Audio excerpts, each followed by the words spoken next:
ఏలూరు జిల్లా భీమడోలు అగ్నిమాపక కేంద్రంలో నూతన అగ్నిమాపక వాహనాన్ని ఉంగుటూరు ఎమ్మెల్యే పచ్చమట్ల ధర్మరాజు ప్రారంభించారు.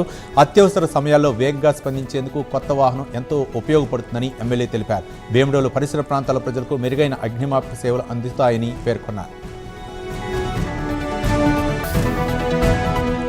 ఏలూరు బైపాస్లో సాంకేతిక సమస్యతో నిలిచిపోయిన ఏపీఎస్ఆర్టీసీ బస్సును కంటైనర్ లారీ ఢీకొట్టింది. లారీ ఢీకొట్టడంతో బస్సు వంతెనపై నుంచి సగం కిందకు వచ్చి ప్రమాదకరంగా ఆగిపోయింది. ఘటన సమయంలో బస్సులో ఎవరూ లేకపోవడంతో పెను ప్రమాదం తప్పింది.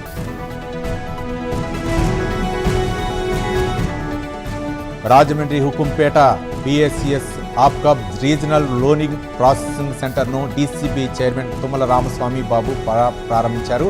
ఈ కేంద్రంతో రైతుల రుణ దరఖాస్తుల పరిశీలన, రుణ ప్రక్రియ మరింత వేగవంతం కానుందని తెలిపారు. రైతులకు మెరుగైన పారదర్శక సేవలు అందించడమే లక్ష్యమని ఆయన పేర్కొన్నారు. ఏలూరు జిల్లా పోలసానిపల్లి అంబేద్కర్ గురుకుల పాఠశాలలో నూతన తరగతి గదులకు ఎమ్మెల్యే పచ్చిమట్ల ధర్మరాజు శంకుస్థాపన చేశారు. DMFT నిధులు కోటి అంచనా రూపాయల వ్యయంతో కొత్త తరగతి గదులను నిర్మించనున్నారు.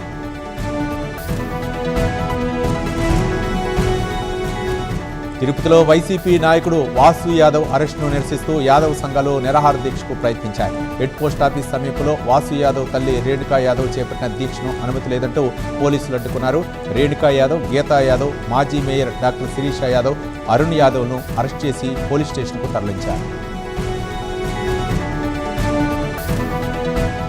కడప జిల్లా నల్లింగాయపల్లి భారతీ సిమెంట్ పరిశ్రమ ఎదుట స్థానికుల శాంతియుత ధర్నా 15వ రోజుకు చేరింది. తమ పిల్లలకు పరిశ్రమలో ఉద్యోగావకాశాలు కల్పించే వరకు న్యాయ పోరాటం కొనసాగిస్తామని స్థానికులు స్పష్టం చేశారు. తమను రౌడీ మూకలు, గోండాలుగా చిత్రీకరించడం తగదని యాజమాన్యం చర్చలకు రావాలని డిమాండ్ చేశారు.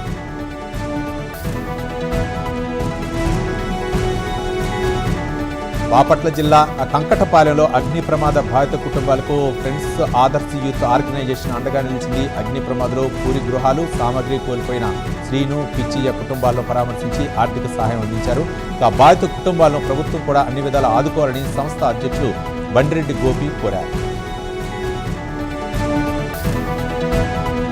కర్నూలు జిల్లా ముగితిలో టీడీపీ నాయకులు ఇంటింటికి ప్రచారం నిర్వహించారు. కూటమి ప్రభుత్వం అమలు చేసిన సంక్షేమ పథకాలు, సూపర్ 6 హామీలపై ప్రజలకు అవగాహన కల్పించారు. అర్హులైన ప్రతి కుటుంబానికి సంక్షేమ పథకాలు అందేలా కృషి చేస్తామని BCCL రాష్ట్ర ఉపాధ్యక్షులు ఈరన్న గౌడ్ తెలిపారు.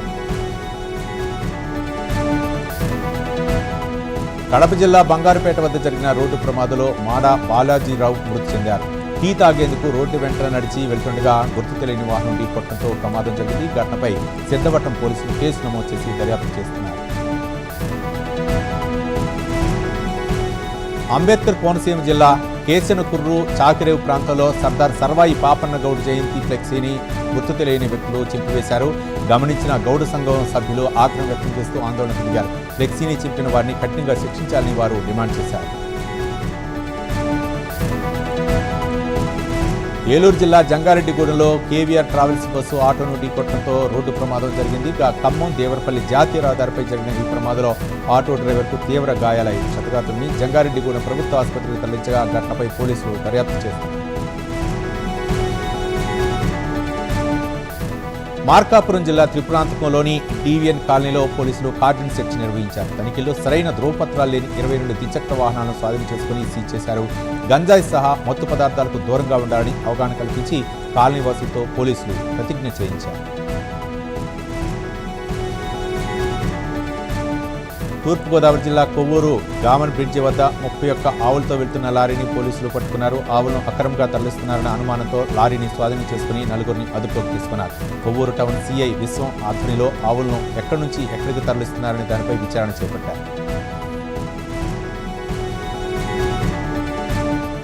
పల్నాడు జిల్లా తూర్పు మాలపల్లిలో DSP హనుమంతరావు ఆధ్వర్యంలో పోలీసులు కార్డన్ సెర్చ్ నిర్వహించారు. సుమారు 100 మంది పోలీసులతో తనిఖీలు చేపట్టి సరైన ధ్రువపత్రాలు లేని 51 బైక్లను స్వాధీనం చేసుకున్నారు.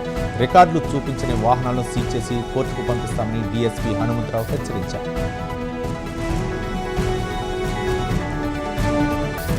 సత్యసాయి జిల్లా కదిరిలో స్వాతి నక్షత్రం సందర్భంగా స్తోత్రాద్రి గిరి ప్రదక్షిణలో పెద్ద ఎత్తున భక్తులు పాల్గొన్నారు. శ్రీ కొండల లక్ష్మీ నరసింహస్వామిని స్మరిస్తూ గిరి ప్రదక్షిణ చేశారు. భక్తుల కోసం గాలిబీటి వెంకటరమణ కుటుంబ సభ్యులు మహాప్రసాద వితరణ చేపట్టగా శ్రీ ఖాద్రి లక్ష్మీ నరసింహస్వామి సేవా సమితి మంచినీరు, మజ్జిగ పంపిణీ చేశారు. విజయవాడ ఇంద్రకీలాద్రిపై ఆర్ట్ ఆఫ్ లివింగ్ వ్యవస్థాపకులు శ్రీ రవిశంకర్ గురూజీ అమ్మవారిని దర్శించుకుని ప్రత్యేక పూజలు నిర్వహించారు. ఆయనతో పాటు మాజీ ఎంపీ గోకరాజు గంగరాజు అమ్మవారిని దర్శించుకున్నారు. దర్శనం అనంతరం వేదాశీర్వచనం అందించి అమ్మవారి శేషవస్త్రం, తీర్థప్రసాదాలు, చిత్రపటాన్ని అందజేశారు. తిరుపతి జిల్లా రామిరెడ్డిపల్లి పంచాయతీలో అధికారులు ఆక్రమణను తొలగించారు. కూచువారిపల్లి ఎస్సీ కాలనీలో కాలువ స్థలంలో ఉన్న 5 ఇళ్లు, 4 రేకుల షెడ్ను కూల్చివేశారు. ఏలుచూరి చెంగల్ రాయులు తెచ్చిన కోర్టు ఆదేశాల మేరకు పోలీసులు బందోబస్తు మధ్య రెవెన్యూ అధికారులు చర్యలు చేపట్టారు.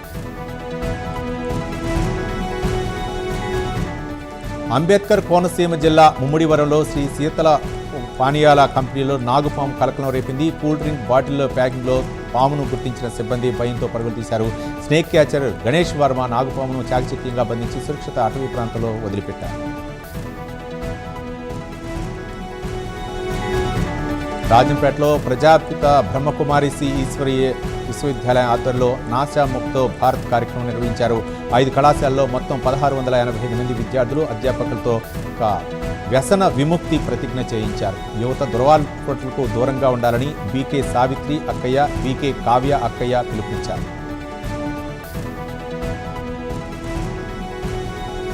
ఏలూరు జిల్లా నూజివీడు ట్రిపుల్ ఐటీలో విధులు కేటాయింపు వివాదం దారితీసింది. సెక్యూరిటీ సిబ్బంది లంకపల్లి భూషణం, ఆయన కుమారుడు లంకపల్లి తేజపై కొందరు వ్యక్తులు దాడి చేశారు.